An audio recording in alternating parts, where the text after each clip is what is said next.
What's happening, guys? Welcome back to the YouTube channel again. My name is Adam, also known as the Plant Power Coach. You'll have to excuse my laughter because we're joined by Caspian, the baby, and also Freddy, the dad. How are you both doing today?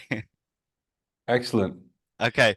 All right. So I want to start off by saying we have this is kind of take two. I feel like the last video we kind of jumped into a video having no real I guess objective. Not to say that this one is much different, but hopefully after a little bit of sharing back and forth over Messenger, we have a kind of much clearer direction in where we're going. So I've got a few things I've actually lined up. Again, they're not supposed to be crazy questions. They're just supposed to be getting an understanding of being on the same page.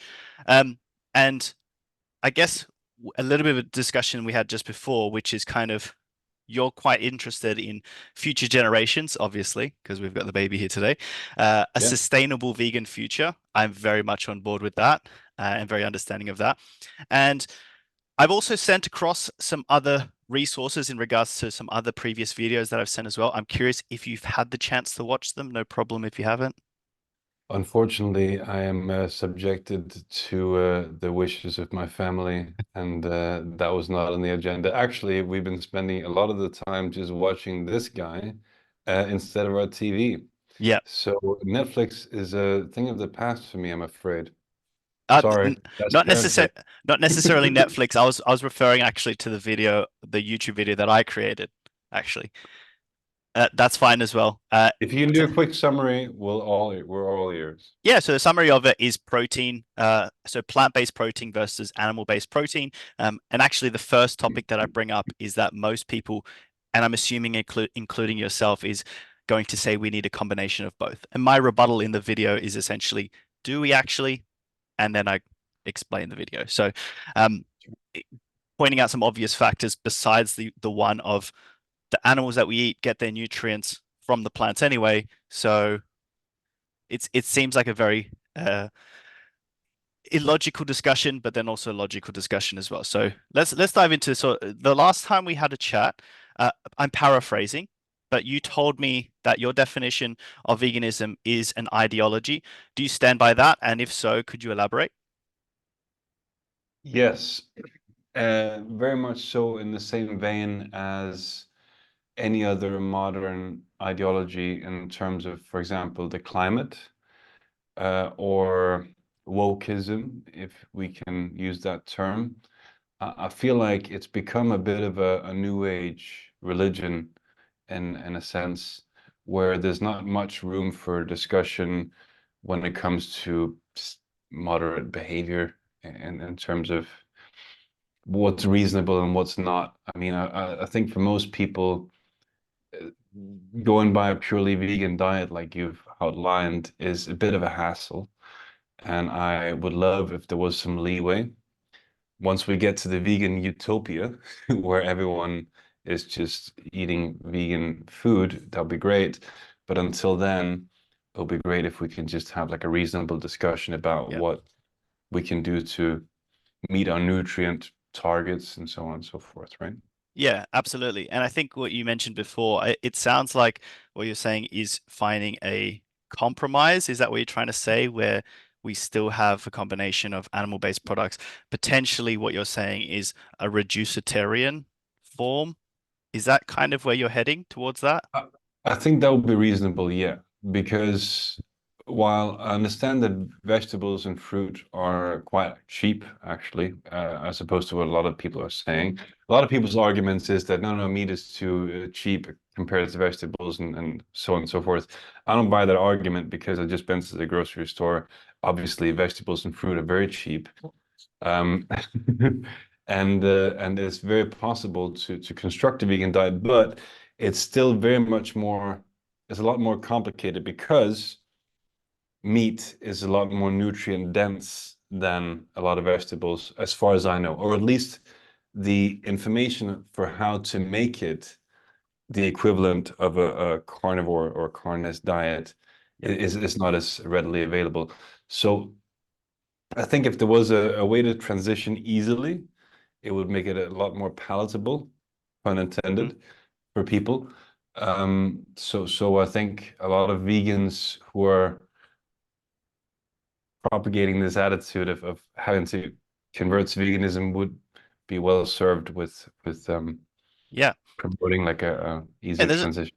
a lot of great points in that. And then, if you were to kind of write down a list of pros and cons of each. So we've got a list of pros of being vegan, a list of cons of being vegan, a list of pros of being a carnist, a list of cons of being a carnist.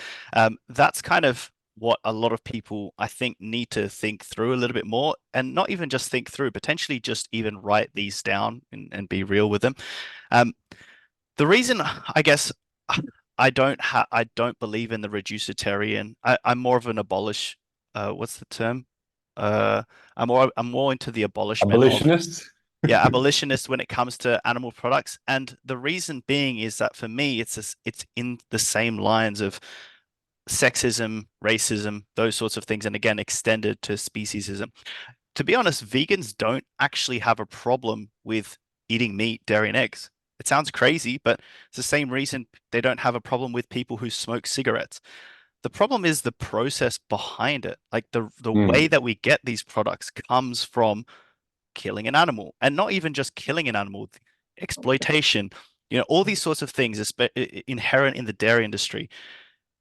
If there were a way to get these products, meat, dairy, eggs, which by the way, I'm not afraid to admit that they have nutrients. Like that's I don't think anyone's ever argued that meat has protein, has potassium, has calcium, whatever.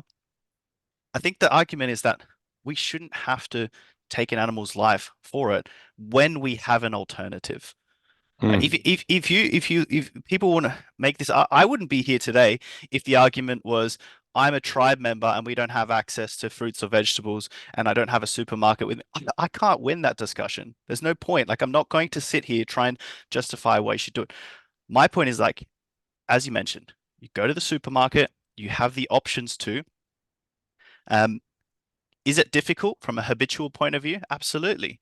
Is your reducitarian mindset going to help? Absolutely. Yes.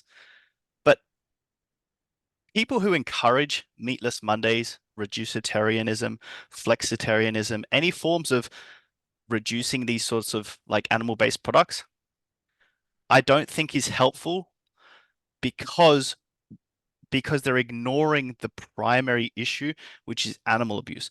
And I think there's a lot of studies, and I do believe there's a lot of research behind people who do these forms of eating because they're not attached to the end goal, which is reducing animal suffering.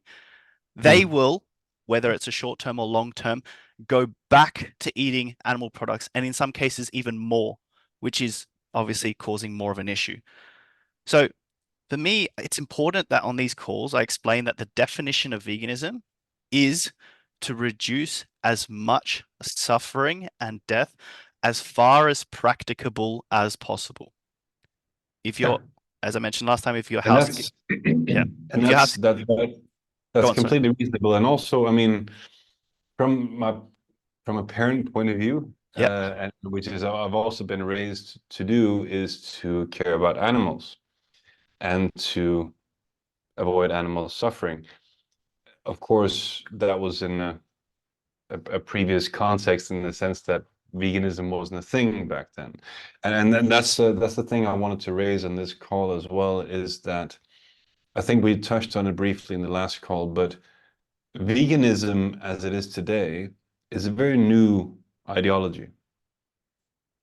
And I think I might have mentioned on the last call, and I don't have the numbers up right now, but it's something like it's only 50 odd years old in its current form. So two things is it's going to take a massive effort in terms of education to get people from what they've been doing since the dawn of time yeah, to what they should be doing for going forward. And second of all, there's also the scientific aspect, which is I think I mentioned the video last time, which was about like how veganism isn't sustainable in terms of a diet, where they go through the history of it, and they say that, well, actually, there's just not enough scientific evidence supporting that veganism, as it stands currently, is a sustainable diet. Because you haven't done longitudinal experiments with people. Yep. You haven't gone through several generations of people doing this stuff and adopting this as their diet to show that it's actually every bit as healthy as a mixed diet or omnivore or carnivore diet. Hmm. So that's one thing. Second thing is also, yeah, culturally, there's a relationship we need to have to animals that's going to have to shift. I'm interested in hearing what Yep. your aspects or your perspective would be on that, Yeah. because when I have to take this guy to a farm to show him this is how animals are treated, this is how food is made, what do I tell him? Do I tell him that this is slavery? Do I tell him that this is just how people used to do it? So on and so forth. You can kind of Yeah. deduce my points of view from there. For the record, I won't tell your child what anything is without your sort of permission, but just for the record, He doesn't myself, care. yeah, for the record, if I were a father and I took a child to the farm, first of all, if I'm paying to go to a farm, I consider that already against my moral stance because I'm funding the industry. But if I were Yeah. to see pass by or potentially there's a farmer's market just around here and there's an actual farm, if I were to do that, I say this hypothetically because I don't have children, but I would say it is a form of slavery, just for the record and from my own sort of personal beliefs. But obviously, I can't say for everyone, and I know vegan parents who would not say that to their children, whether they do or don't believe it. So, there's a few things there. Number one is we mentioned about it being a new ideology. We can definitely I can definitely see that point. It's been around. First of all, the term veganism was coined back in the 1940s, so that's potentially over 80 years ago. So I still consider that to be significant, considering there's probably a lot of history with certain groups, whether that be monks or whatever, who have a background in not eating any animal-based products. I definitely believe that there's plenty of scientific evidence. As I mentioned to you, the Academy of Dietary Nutrition and Dietetics, which is an organization from America, which is the largest organization with mostly non-vegans, with over 110,000 doctors and scientists and nutrition experts, have all concluded that a plant-based diet is suitable to all stages of life. And I will say that the key point in there is like a well-planned plant-based diet, but obviously the same applies to a non-vegan diet. It needs to be well planned. Again, Yes. my point with that is that the only kind of argument I can kind of hear against veganism is that someone is fearful of their health or their children's health, as we mentioned. I can kind of see where that's coming from. But once you actually understand that it is healthful, like it is health promoting, and whether if you're extremely kind of concerned about like your health, go see a plant-based nutrition expert, all those sorts of things, get your blood work, all that. Even if it were tied with an omnivore diet, which more recent studies are showing that a plant-based diet, a healthy plant-based diet, with a healthy omnivorous diet, which is the documentary that I mentioned recently, the plant-based diet actually comes out on top. And I don't even care about coming on top. I don't even want it to be us versus like winning versus losing. I just want it to be at the very least on par, which I do Okay, believe there's plenty of evidence for. so we have two kind of parallel issues here, which we already identified as well in our previous conversations. One is the moral argument about animals not having to suffer. Another one is the health aspect. And like I've already said, because veganism is a relatively new thing, and I would consider 80-year-old ideology as Sure, new. You can also sure. say that democracy is quite new because women have only been able to Yep, vote for 100 years.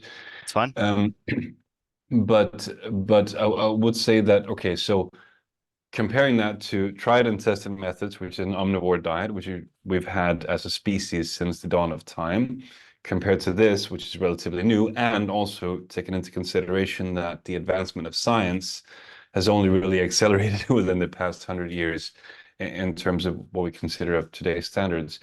We can't really compare what we knew 80 years ago with what we have today. So it's very hard to say whether or not it's sustainable. Of course, new products are still entering the market, and that's fine.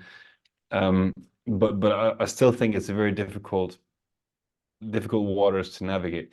Second of all, in terms of the education of our future generations, how would you envision incorporating your ideas into the public school system, for example? How do we make sure that the future generation is actually properly educated about this, considering the scientific limitations that we have? Yeah. Number one, I don't think we have a scientific limitations. Like we could argue many things which are younger than veganism. We could say all the like, I mean, I don't want to get political with the whole vaccine thing, but people arguing that, oh, we haven't done enough research on it. It's like considering that we've had vaccines and history of vaccines for a long time. Um, that's we don't need to stress too much about it. Our science has grown to the point where we don't necessarily have to look at our Stone Age ancestors looking at their teeth and say, oh, okay, well, they used to eat meat and fruits and like what's it compared to now? It doesn't really take that long, and we've even got generational studies because of the fact that it's been 80 years, so we can do at least a few generations. And on top of that, the study that I mentioned before is based off the top hierarchy of scientific evidence. So I think I mentioned it to you last time, which is what we're acknowledging as evidence, right? If I say to you, if I tell you a story and I go, I was walking down the street and I saw this really hot chick, you say to me, well, provide evidence. Can you provide evidence that you saw a really hot chick? I don't probably need to produce anecdotal evidence, and you probably believe me anyway. So you don't need me to write a meta-analysis or a randomized control study to show you that evidence, right? Even if you wanted that, I can't provide it for you. You're going to have to just take my word for it. But considering that the Academy of Nutrition and Dietetics, what they've done and what this hierarchy is built off is not just anecdotes, it's not just articles, it's not just scientific studies, it's not just cohort studies, it's all the like hundreds of thousands of studies with hundreds of thousands of individuals putting those studies together to conclude that a plant-based diet is sustainable. Not only that, it's said in the study it's more environmentally friendly and can reduce many of the number one killers that that human beings suffer and die from. I Medicine has I come a I, long way. I hate to say this, and I kind of alluded to that in our private conversation as well. It hurts me really, which is that I, as a layperson, don't really trust the medical authorities anymore or the scientific authorities Yeah, anymore. And that's a shift in me personally that's happened within the last 10 years when it's come to multiple issues like climate change, transgenderism, yeah, and a bunch of other things. For example, coronavirus was yep, the most recent example, where there are certain points where you can no longer trust the medical authorities, like, for example, the WHO. I personally don't trust the WHO anymore yep. because during the coronavirus pandemic, they claimed that natural immunity was inferior to the vaccine. Now we know that that was not the truth. Of course, the vaccine was very flawed, and natural immunity was far superior. So if you cannot trust the medical authorities anymore, Mm, where do you go? And that's the same thing as the argument I was making in terms of that Netflix documentary about whether or not a vegan diet was superior to a omnivore or carnivore diet. Well, that's just cherry picking, and every media outlet will do their own cherry picking. Netflix will find the scientists that produce the results that support their stance. Conversely, the Daily Wire, which is a right-wing platform and news outlet, will also find the scientists that cherry pick the mm, results that support their stance. So I think it's very difficult waters to navigate. yep, And that makes it all the more difficult for the lay people to educate the future yep. generation. So where do we go? Who do we trust? Absolutely. And I completely respect that because it definitely depends on kind of different topics. Because if we were to talk about marketing, I'm a layman when it comes to marketing, but you're not. You're an expert in that field. And marketing isn't necessarily attached to science, but we can have a lot of discussions around the psychology of what it is, right? So it, I respect the fact that not everyone can be an expert in every single field. So this is what happens a lot with when I have conversations with people. It eventually becomes a game of moving the goalpost. So if we're talking about morals and ethics, they'll start talking about health. And then if we're talking about health, they'll start talking about the environment. If they start talking about the environment, they bring it back to morals and ethics. And it's like I'm going round and round in circles. So from a moral and ethics standpoint, I would find it extremely difficult, but I'm going to go an assumption. Do animals suffer when they're being killed? Yes or no? Well, now we're going back to the moral argument, not the Yeah. scientific argument in Like, terms of yeah. nutrition. Okay. So my point is I'm trying to get to that first. So for me, that's kind of like point number one. Hmm, So for me, when I talk to people, you veganism isn't about health. You can be unhealthy as a vegan, you can be healthy as a vegan. That's not my sure, point. My point sure. is that can you be who you are without paying someone else to kill an animal or abuse an Okay, animal? but then let me flip it in terms of from my perspective as a Yeah. newly baked family father. So if I derived a lot of pleasure from going out with my mother as a child to a farm to see how farm animals lived. Actually, recently, and this Christmas, we went to a Christmas themed farm where my child could see pigs, sheep, horses, whatever, walking around. Now, obviously, these are animal in captivity, so by your definition, they would be enslaved. But if it weren't for that institution, children wouldn't be able to form some kind of bond with these animals. So, and therefore wouldn't gain the understanding of how they live and what they're like and what relationship they should have to them is like. So it's a bit of a weird, is again, Yeah. unsteady waters to kind of sail in, right? Because like, how do you balance our relationship as people with nature without that nature being close to Yeah. us in that form? And I get that, of course, we all agree that animals shouldn't suffer, leaving the health aspect of the nutrition from the Mm. animal's meat aside, but we also still need to be close to them in some capacity, right?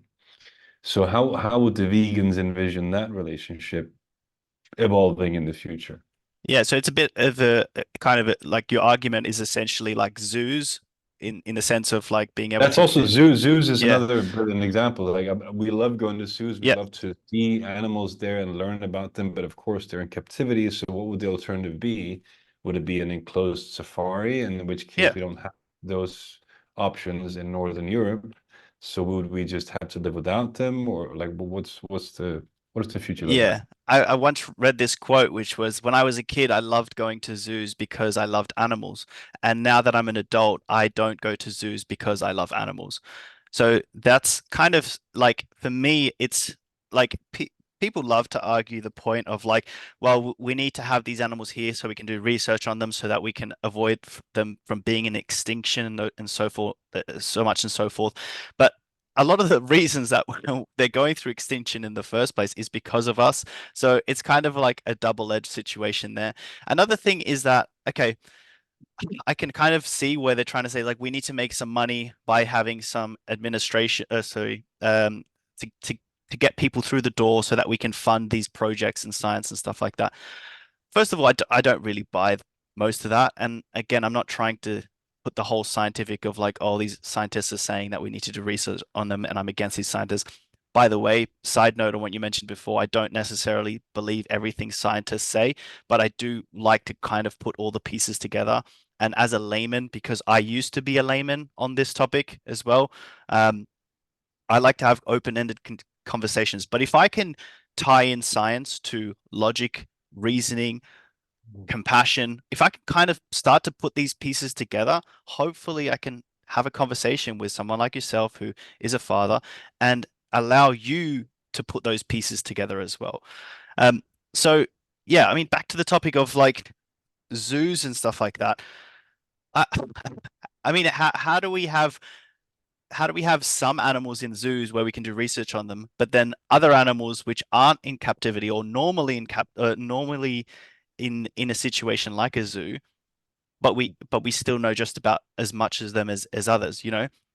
There is another quote which was like, anyone who believes that zoos are needed to understand what they're going through or what kind of creatures they are hasn't realized that we know so much about dinosaurs and we haven't had them for years, for centuries, for decades, right? Yeah, Um, but I think you're actually touching on a very important thing here, which I find super interesting, and I didn't expect this from this conversation at all. But okay, so let's assume that everyone works out a vegan diet, and no one has pets, and zoos don't exist. What should Companions are fine. Pets, not so, the wording is important. Okay, okay, I don't know what your, we can maybe get into that. I Yeah, don't know what your definition of companion animals would be then, but given the whole consent issue we discussed last time, yep. but what should the average person's relationship and or interaction with wildlife or animals in general be like in the vegan utopia?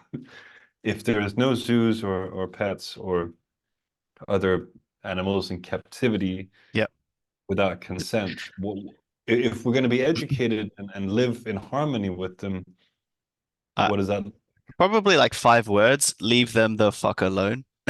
So, it's more Wow. about just understanding, like that's the simplest form. It's like there's plenty of animals that we know nothing about as laymen's, and we don't need to keep knowing about them just for the sake of us enslaving them or trying to exploit them for our benefit.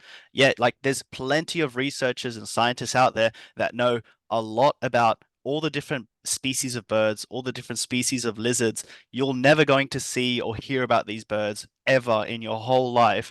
And that's okay. I'm okay with that. Most people should be okay with that because if you feel that you're going to discover all 33,000 million species of birds in your whole life, then I'm sorry, become a bird specialist because it's hardly going to happen.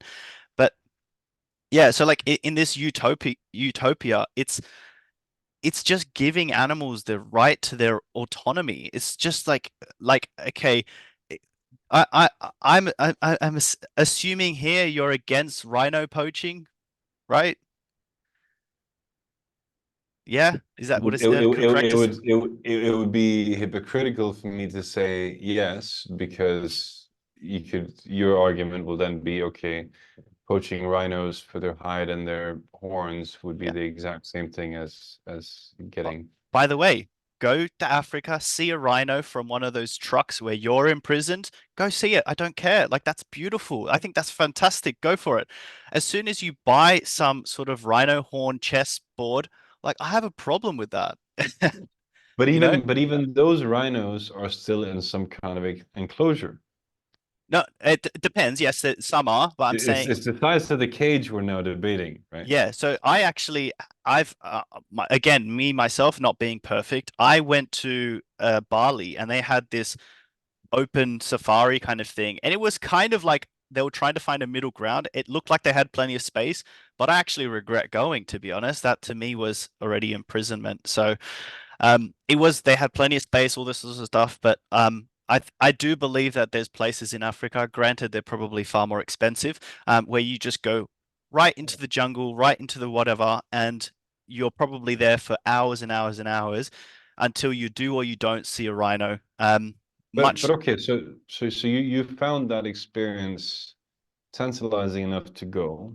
It attracted you. You yeah, wanted to know more about it.